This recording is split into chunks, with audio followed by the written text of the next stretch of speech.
नमस्कार बच्चों। आज का विषय है पत्र लेखन। पत्र लेखन यद्यपि सूचना एवं दूरसंचार तकनीकी के अधिक विकसित हो जाने के कारण अब पत्र लेखन और प्रेषण बहुत कम हो गया है। मोबाइल और इंटरनेट के ज़माने में पत्र लेखन जो है प्रयोग में कम आने लगा है, लेकिन पत्र लेखन का महत्व आज भी यथावत बना हुआ है। पत्र लेखन की कुछ विशेषताएं हैं जो संदेश भेजने के अन्य माध्यमों में संभव नहीं है।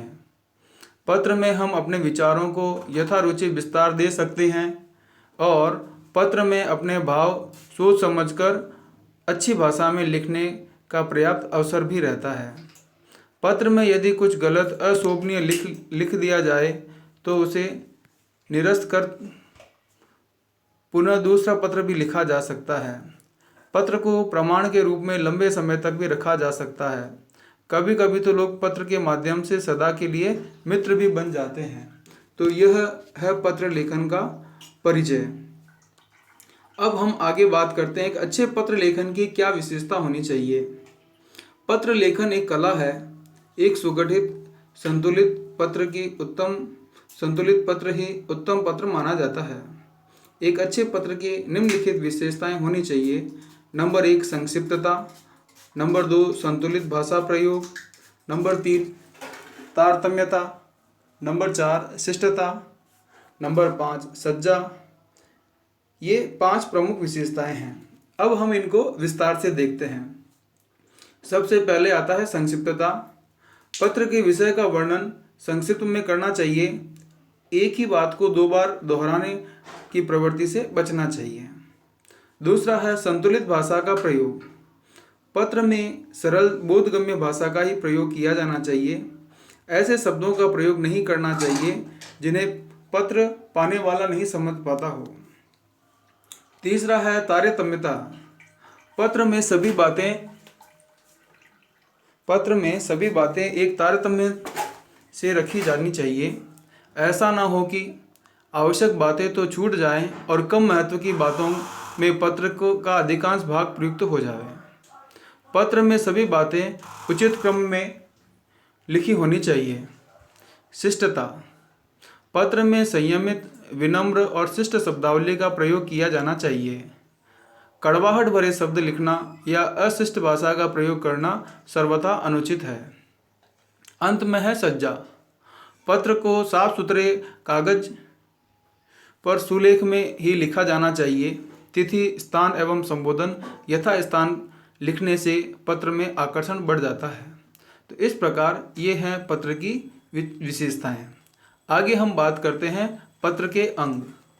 जो बातें सामान्यतः सभी प्रकार के पत्रों में होती है उन्हें पत्रों के आवश्यक अंग कहे जाते हैं।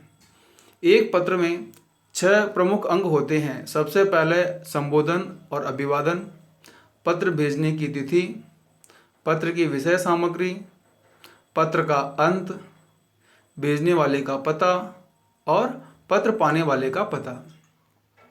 अब हम इनका विस्तार से अध्ययन करते हैं। नंबर 1 संबोधन और अभिवादन।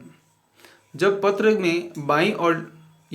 में बाईं ओर लिखा जाता है। पारिवारिक पत्र में संबोधन लिखा जाता है, जैसे पूज्य पिताजी, प्रिय भाई आदि।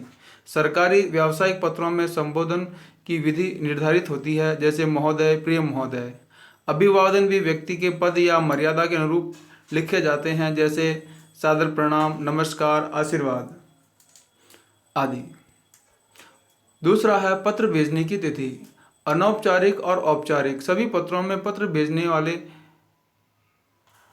के पते के नीचे दिनांक, महीना, सन लिखा जाता है और औपचारिक पत्र में दिनांक सबसे नीचे लिखी जाती है। तो इस प्रकार ये तिथि का वर्णन होना आवश्यक है।